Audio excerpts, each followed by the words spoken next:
Recording by Sargama Studio, Bodhgaya.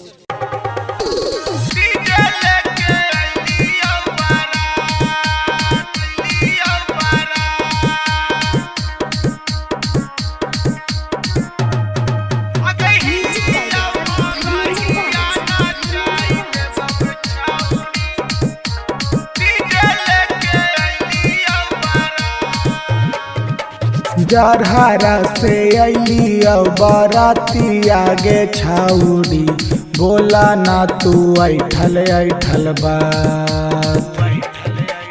Jarhara से अली बाराती आगे छाउड़ी बोला ना तू ऐठल ऐठल बात। अरे हिया मगहिया नाचाई दे बग छाउड़ी डीजे लेके अलिया बारात। अगहिया मगहिया नाचाई दे बग छाउड़ी डीजे लेके अलिया बारात। बोल ना तू ऐठल ऐठल बाती आगे छाउड़ी लेबौ तोरा हम फुसलाई। अगहिया मगहिया फसाइल बग छाउड़ी डीजे लेके अलिया बारात।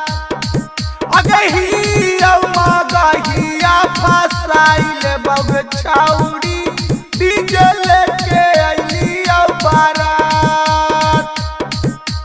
बोल ना तू बोल तू बोली आगे छाउड़ी लेबौ तोरा हम फुसलाई गे। बोल ना तू एतना तू बोली आगे छाउड़ी लेबौ तोरा हम फुसलाई गे। गया जिला के हिया हमारा गदारा छाउड़ा देबौ तोरा हो सवा उड़ाई। गया जिला के हिया रंगदार हम छाउड़ा देबौ तोरा हो सवा उड़ाई। अगर गया जिला के हिया रंगदार हम छाउड़ा देबौ तोरा डीजे पर नचाई।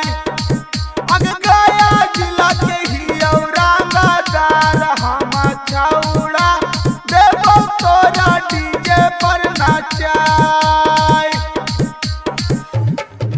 पसंद करिए गे छोड़ी पसंद करिए गे। पसंद करिए गे छोड़ी पसंद करिए गे। हिया दूल्हा के भाई हमरा पसंद करिए गे।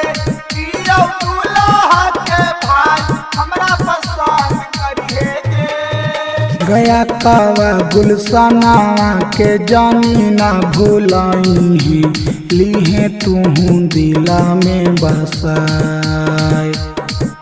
गया कावा गुलशना के जानी ना भूलाई लीहे तूहू दिला में बसाई।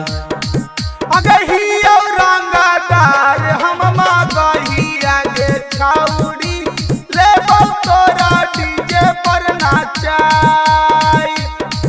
अगहिया रंगदार हम मगहिया गे छाउड़ी देबौ तोरा डीजे पर नचाई। Recording by Sargama Studio, Bodhgaya.